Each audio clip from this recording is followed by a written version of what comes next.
-2. La gigantesca espada ancha de prácticas acuchilló el aire con fuerza sanguinaria. Naruto rugió con la intensa fiereza de un bárbaro al levantar la desafilada cuchilla por encima de la cabeza y su eco resonó por toda la empalizada. Embistió contra el caballero sajón utilizando los largos movimientos cortantes del ataque vikingo, algo que hacía tiempo que no ponía en práctica. El campo de ejercicio resonaba con los gruñidos de los dos combatientes, y sus gritos cargados de esfuerzo solo se veían superados por los gritos de ánimo de los espectadores. Naruto disfrutaba de la libertad de su ejercicio matutino.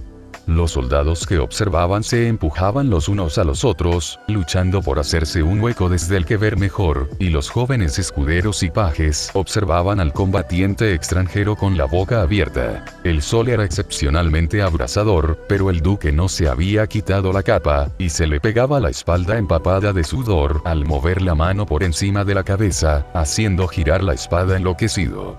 Era un movimiento destinado a aterrorizar al oponente. No era más que un sencillo truco, pero funcionaba casi siempre. Ashimara le había prohibido que enseñara demasiadas cosas a los soldados sajones, no fueran a ganar ventaja contra su ejército de vikingos, en caso de que hubiera una nueva guerra, pero no parecía mucho problema. A los sajones les gustaba más luchar a su manera y con sus propias armas. Preferían utilizar una espada más pequeña en la guerra, que pudieran lanzar contra sus adversarios, en lugar de acuchillar. El caballero poco diestro contra el que luchaba Naruto no parecía tener muchas opciones ante su experimentado señor. Sin embargo, Konohamaru se movía con valentía a la luz de la inminente derrota. La fina espada sajona que llevaba el guerrero había sido construida para que no pesara demasiado, de manera que fuera más fácil de manejar, pero no podía nada contra el peso de la espada ancha con la que Naruto cortaba el aire una y otra vez. La espada más débil se rompió en dos y su filo cayó al suelo. Los soldados murmuraron con comprensión al ver que la espada del vikingo no había sufrido daño alguno.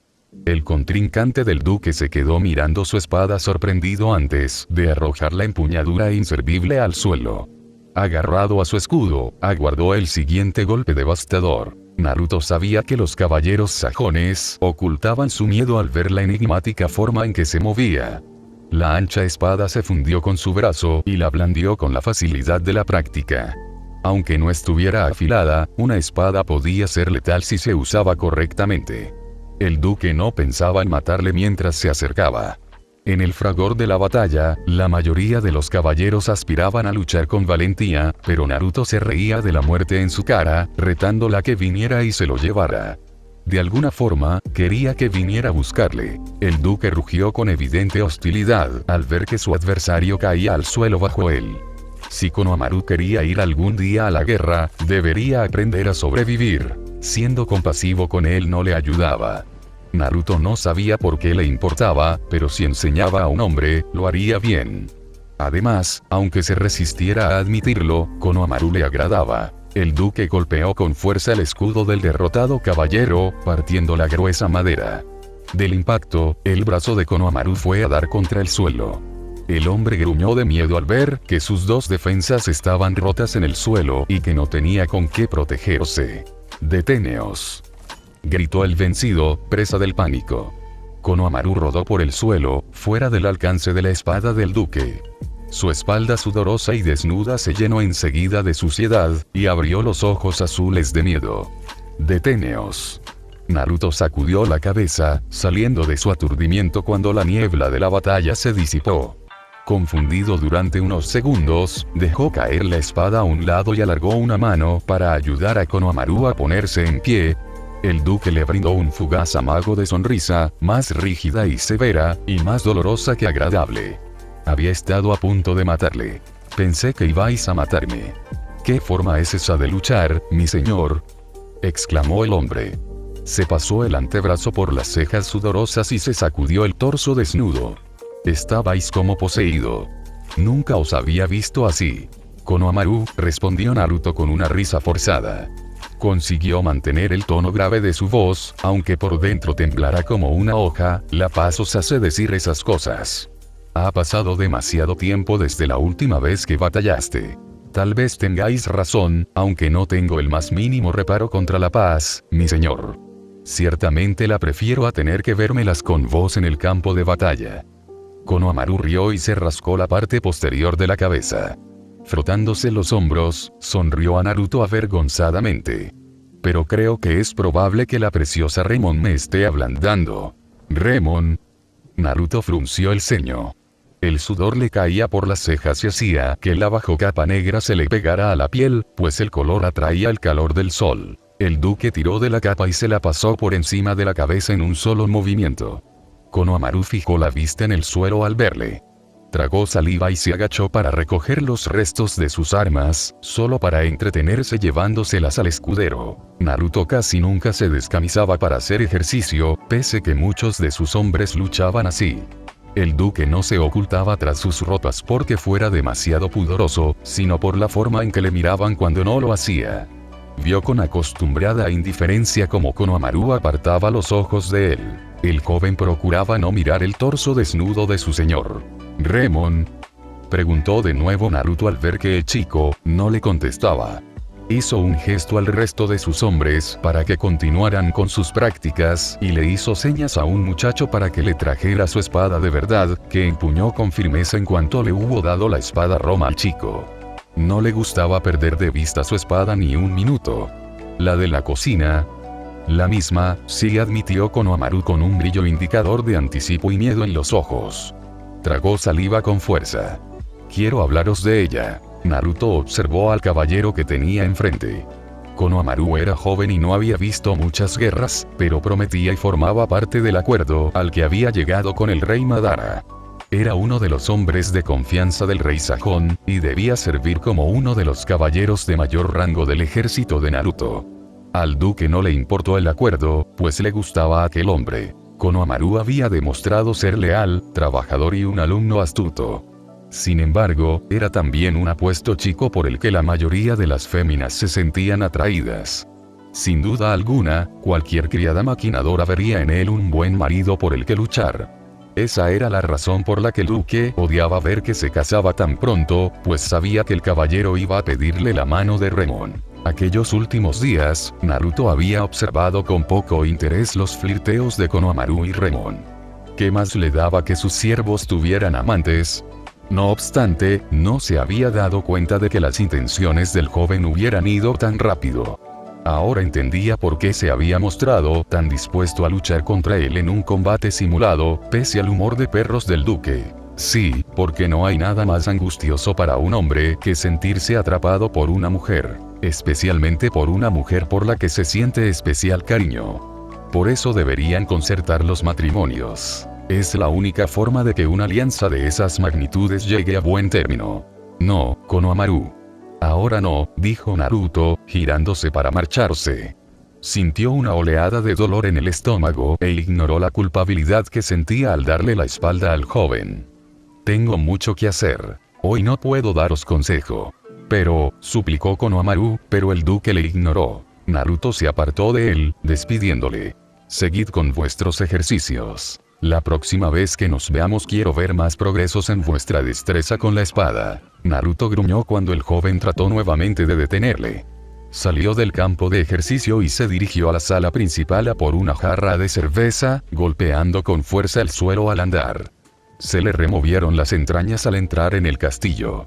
Había estado a punto de matarle por nada. Naruto vaciló antes de atravesar la puerta que llevaba a la sala principal, tomando aire para calmarse al pensar en la falta de control que acababa de demostrar en el campo de prácticas. Al entrar en la sombra de la sala, estrujó su túnica húmeda con el puño y se secó la frente antes de pasar la tela por la nuca. La sala era más fresca que la empalizada. Ninguna de las dos chimeneas que había, una a cada lado de la sala, estaba prendida. Debido a ello, la lúgubre sala no estaba iluminada más que por las velas y los delgados rayos de luz que entraban por los ventanucos del techo. La sala principal necesitaba urgentemente un lavado de cara, pero el duque no había ordenado que se hiciera desde que le dieron la propiedad, hacía ya casi un año. Naruto sabía que era extrañamente contradictorio que ordenara a los criados lavarse y, sin embargo, permitiera que su casa no lo estuviera. Las telas de araña colgaban de las vigas del techo. Los adornos de la sala, en su día espirales maravillosas, no eran ya más que delgados trazos de lo que fueron. La maraña de paja que cubría el suelo, pese a no oler, estaba ya vieja y llena de polvo. Se había improvisado una plataforma elevada en un lado de la sala, hecha de la misma piedra negra con que se había construido el resto del castillo, y en lo alto se habían colocado 4 majestuosas sillas para él y cualquier honorable huésped al que pudiera considerar suficientemente honorable como para compartir mesa con él. Normalmente cenaba allí solo. La mesa de comedor que había sobre la plataforma era la única mesa permanente de la sala. Las mesas y bancos que había más abajo, donde cenaban los siervos y soldados, podían moverse, y las criadas y lacayos debían desmontarlas entre comida y comida. Al fondo de la sala colgaban las cortinas, tras las cuales los soldados dormían sobre pilas de paja. Los criados que no usaban pilas dormían sobre el suelo. La costumbre era que el señor y la señora de la casa también durmieran en la sala principal, en una amplia cama en el centro de la estancia, oculta del resto por cortinas. Pero, puesto que el rey Madara restauró al principio el castillo de Rasengan como base militar para él en la zona más oriental de Konohagakure, el señor del castillo disponía de un aposento privado en la planta superior. Aunque mientras yo sea el señor aquí, no habrá ninguna duquesa de Rasengan. Se había jurado con vehemencia Naruto. El duque decidió que prefería una habitación privada. No quería pasarse las noches escuchando los encuentros sexuales entre los soldados y las risueñas y jóvenes criadas. Ya le había costado lo suyo no solicitar la compañía a su cama con demasiada frecuencia en el pasado, aunque a la larga lo consideró una decisión acertada. Y nunca se beneficiaba a sus propias criadas. Los soldados nunca se aprovechaban de las habitaciones de invitados que había cerca de la suya, salvo quienes buscaban relaciones adúlteras y no querían que sus mujeres les pillaran retosando con otras en la sala principal, y se mantenían cerradas y abandonadas.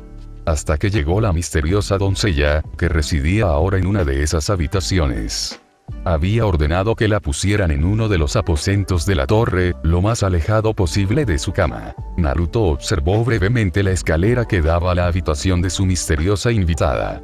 La mujer llevaba allí algo más de una semana, sin haber dado signos de moverse, y mantenida con vida gracias a los cuidados de Tsunade. No era la primera vez que Naruto se preguntaba por qué permitía que Tsunade perdiera el tiempo con la mujer. Si Tsunade dejara de ocuparse de ella, lo más probable era que la joven muriera de hambre. Pero algo impedía al duque ordenar que la dejara morir. No quería prestarle cuidados especiales por su condición, así que ordenaba a propósito que limpiaran su cuarto, ni permitía que le cosieran ropas nuevas. Naruto odiaba admitir que en parte se contenía por la curiosidad de saber quién era en realidad la dama. Sabía que le iría mejor si muriera y pudiera deshacerse del cuerpo. Una mujer noble no traía más que problemas. Dejad que la mujer se encuentre con una zona lúgubre al despertar, así querrá partir cuanto antes. El duque no había vuelto a ver a la mujer desde que Jiraiya ordenara a los caballeros que la llevaran al cuarto. Pese a que había estado tentado de comprobar si lo que decía acerca de su belleza era cierto, no había subido a comprobarlo. Solo preguntaba brevemente por su estado y Jiraiya, siguiendo sus instrucciones, no le molestaba con los detalles de la recuperación de la dama. A pesar de ello, puesto que la mujer había llegado en un estado tan lamentable, Naruto no había sido capaz de quitársela de la cabeza. Pensaba en ella durante el día y soñaba con ella por las noches, lo que no dejaba de ser ridículo, pues no había podido ver bien sus rasgos y, lo poco que había visto, había estado cubierto de entrañas de podridas. El hecho no le impedía fantasear con ella. Las ideas atormentaban su salud mental, y su excitación atormentaba su cuerpo. Aquellos últimos días se había visto tentado demasiadas veces de tomar a la primera criada que viera contra los muros del castillo, tomando su suave cuerpo en pellones fuertes e inolvidables hasta quedar satisfecho. Aún no había hecho tal cosa, pero eso no le impedía anhelarlo. Naruto se encontró con que se sentía extrañamente protector por la doncella abandonada a su suerte. Al parecer, era más que probable que fuera una dama. Había examinado concienzudamente su capa, antes de ordenar que la quemaran, pues era imposible de reparar y estaba impregnada de aquel olor nauseabundo. Naruto era un hombre meticuloso y había enviado a Konohamaru y a algunos hombres más a que preguntaran por las aldeas vecinas, para asegurarse de que no hubiera nada raro. No había habido rumores de asesinato en los pueblos que pertenecían al pequeño ducado. Si desapareciera una persona del ducado, la ley establecía que él debía ser la primera persona en enterarse. Legislar era una de las muchas tareas que llevaba a cabo como duque, aunque sus decisiones pudieran ser revocadas por el rey sajón. Pero aún más extraño que el que nadie supiera de una persona desaparecida, era que nadie buscara a una dama desaparecida. Las mujeres de la pequeña nobleza no se perdían así como así. Naruto dudaba mucho de que fuera el primero al que informaran en caso de que desapareciera un noble sajón, aunque probablemente fuera el primer acusado. Remon. Bramó Naruto al pescar a la mujer, mirándole a hurtadillas desde la puerta de la cocina. Echaba humo solo con pensar en el efecto que causaba en Konohamaru, y el recuerdo hizo que le gritara con más dureza que de costumbre. La esbelta criada pegó un brinco al oír su nombre y dio un paso vacilante hacia adelante. Sí, mi señor. Remon separó los labios y respiró entrecortadamente. Abrió los ojos marrón claro, presa del miedo. Con mordaz gratificación, el duque vio que le temblaba la mano. Pese a no haber hecho nada, tenía aterrorizados a la mayoría de los criados, a excepción de unos pocos de los que llegaron a Konohagakure con él.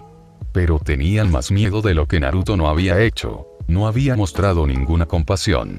No se había mostrado nada amable, salvo por el hecho de que tampoco les había herido, aún. «Cerveza», ordenó. El duque la observó con el ceño fruncido. La criada era atractiva y estaba claro que esa era la razón por la que Konohamaru había sucumbido a sus encantos. Sus ojos reflejaban un marrón más claro que él haya visto en su vida y su largo cabello rubio parecía casi traslúcido a la luz del sol. Tenía pequitas sobre el puente de la nariz. Imaginó que su pulso batiría frenéticamente contra la piel de su pálida garganta color crema. Su cuerpo se removió y, para su disgusto, se empalmó bajo su jubón. Puesto que era el amo del castillo, nadie le detendría si doblaba a Remon allí mismo, le subía la falda y probaba su feminidad.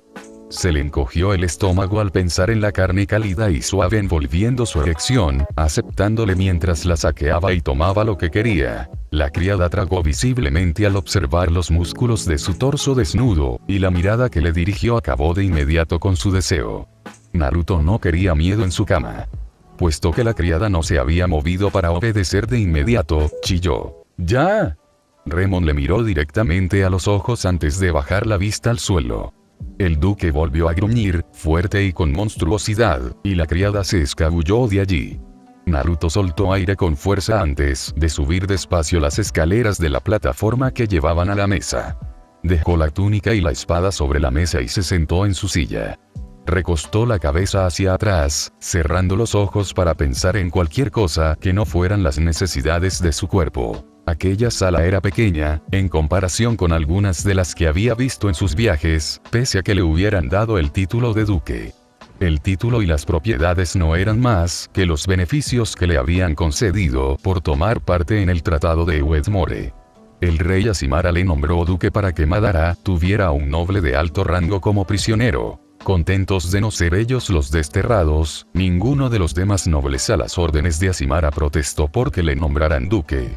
Y el rey Madara le otorgó el pequeño ducado en recompensa. El castillo de Rasengan era una pequeña fortaleza que el rey Madara mandó reconstruir como puesto de avanzada para sus campañas. Aunque Madara consideraba que el puesto de avanzada tenía mejor uso ahora que albergaba a Naruto, pues gozaba de mucho más prestigio el tener a un duque con tierras como prisionero político que el tener a un simple noble. Como parte del intercambio, Naruto estaba obligado a labrar sus tierras y se le permitía entrenar a sus propios hombres. El razonamiento del rey Madara no había sido tan alocado. Naruto sabía que el rey confiaba en que se encariñara con su nueva patria y los poderes que le conferían su rango. Automáticamente obtuvo un sitio en el Witten Agemot, pese a que sabía que el resto de los Witten no escucharían sus sugerencias en cuestiones relacionadas con la política de Konohagakure. Y, de hecho, Naruto no se molestaba en reunirse con el resto de los nobles. Tan solo un puñado de criados le acompañó en su viaje desde la pequeña propiedad que poseía en las regiones del norte de Norumbría, pues la gran mayoría había sentido pavor de viajar a tierras extranjeras. Aunque tampoco le importó en exceso, pues no servían más que como recuerdo de lo que sucediera en su casa. Al oír un ruido, Naruto abrió los ojos y observó a Remon volver con su cerveza. Dejó la copa y el jarro con cautela en la mesa, frente a él. La mirada de Naruto se sumergió sin poder evitarlo en los suaves globos de sus pechos. Tenía tanto con lo que distraerse de sus necesidades físicas. La criada venía con el castillo, al igual que casi todos los demás criados. El rey Madara le admitió casi con confidencialidad que había escogido a la atractiva criada para satisfacer las necesidades personales del duque. La primera noche, Naruto prohibió a la joven que volviera a sus aposentos, quien recibió la orden con evidente alivio. Era incapaz de poseer a una mujer que no le deseara. Se removió incómodo en su asiento y frunció el ceño. La masa de carne que había entre sus piernas parecía querer protestar ante ese hecho. «Mi señor», vaciló la criada, al ver que no le ordenaba que se retirara. Su delicada voz temblaba como la temblorosa hoja de otoño a punto de caer de su rama. No volvió a cometer el error de quedarse mirándolo, sino que bajó los ojos recatadamente. Naruto observó, asqueado por el miedo que provocaba en la joven. «Lárgate», bramó, sonriendo con satisfacción al ver que la chica salía corriendo de la sala principal, muerta de miedo. Alzó su copa para beber un sorbo. La sonrisa desapareció de sus labios al observar por encima del borde de la copa. Volvió a mirar hacia el hueco de la escalera, deseando ver a la misteriosa joven que allí había. Sin duda alguna, su preocupación por ella había hecho que atacara a Konohamaru con tanto énfasis que a punto estuvo de partir en dos al joven caballero. Dejó la copa en la mesa con un ruido sordo y tragó saliva con fuerza. Ya está decidido. Sana o no, la noble debe marcharse. La oscuridad la rodeaba. La mente de Hinata nadó en ella, sin sueño. Le consumía, urgiéndola a que se dejase llevar por completo, pero su voluntad era mucho más fuerte. Luchó contra la oscuridad y angustia que le producía. Poco a poco, una luz fue invadiendo su negra prisión, hasta que se encontró completamente despierta, haciendo frente a la fuerza del dolor que le había sumido en la oscuridad desde el principio. Trató de abrir los ojos, despacio, pero solo pudo abrir uno de sus hinchados párpados lo suficiente para ver. La brillante luz entró por la estrecha apertura, nublando su visión de forma que todo bailara a su alrededor con pinceladas de color desconocidas para ella. Respiraba entrecortada y dolorosamente, y sentía presión en el pecho, como si le hubieran puesto peso encima. Los latidos de su corazón se fueron haciendo cada vez menos audibles, hasta que pudo concentrarse en los sonidos del siniestro cuarto. La habitación estaba tranquila. Demasiado tranquila para su gusto, como una tumba. «Me han encontrado. Soy prisionera de su castillo. Por todos los santos, por favor no. Se supone que debo ser su esposa. Lo seré ya». Hinata sacudió la cabeza contra la almohada, tratando de concentrarse. Apenas reconocía el gemido de confusión que escapó a través de sus agrietados labios. No podía recordar dónde estaba, ni cómo había llegado hasta allí. Lo único que sabía era lo mucho que dolía. «Mi dama». Una voz extraña interrumpió sus pensamientos. No reconocía el acento. Hinata ahogó un grito y se obligó a incorporarse, agarrándose la cabeza con las manos, al sentir que le estallaría de dolor. No se movió. Le dolía todo el cuerpo. Era como si llevara años en la cama, para, ahora despertar en una tierra diferente y extraña. «¿Qué me pasa? Mis ideas no tienen sentido y, sin embargo, soy yo quien las piensa». Hinata no sabía si lo que le nublaba la visión eran los golpes que le habían dado en la cabeza o las lágrimas de miedo que le anegaban los ojos. Se giró hacia donde creyó haber oído la voz de la mujer e intentó hablar, pero fue incapaz de decir nada. «Le diré que estáis despierta». El animado tono de voz de la mujer le pareció extrañamente fuera de lugar para una tumba. Hinata vislumbró el borroso delantal de la criada cuando ésta abrió la puerta de la habitación y la dejó a solas. Alargó una mano temblorosa para tratar de tocar al fantasma, pero se había marchado. Se habría imaginado a la mujer. «Le diré». ¿A quién? «Por todos los santos, ¿dónde estoy? Padre, ¿por qué lo habéis hecho?» Kimimaro. Le daba vueltas la cabeza. Sintió náuseas y se cubrió la mano para no vomitar. Estaba segura de que no conocía aquella habitación, pese a que no era capaz de enfocar la vista lo suficiente como para verla bien. La cama olía a viejo y a polvo. No era un olor con el que estuviera familiarizada. En aquella época del año, su casa olía a hierbas frescas. ¿En qué época del año estamos? ¿Dónde estoy? A través de su borrosa visión, detectó fuego en lo que debía de ser una chimenea. No podía ver los detalles, pero veía bastante bien la luz anaranjada. Las llamas estaban demasiado bajas como para calentar la habitación adecuadamente. La enmarañada piel de la colcha de la cama tenía agujeros. Sintió un escalofrío y se tocó los miembros para asegurarse de que estuvieran en su lugar. Gruñó e hizo mueca de dolor al alzar el brazo. Le dolía el hombro como si se lo hubieran arrancado de cuajo. Entonces, para su horror, descubrió que estaba desnuda debajo de la colcha. El corazón se le desbocó. Latía como si quisiera escaparse igual que ella quería escaparse de su dolor. Dispuesta a hacer algo, trató de encontrar algo de ropa, pero allí no había más que la agujereada manta. Se tapó el pecho con la colcha, para cubrir su desnudez de quienquiera que fuera aquel a quien la criada había ido a avisar, y no se movió. Se quedó mirando a la puerta, impaciente. Por fin, se oyó un suave golpe en la puerta. «Kimimaro. Por favor, que no sea Kimimaro».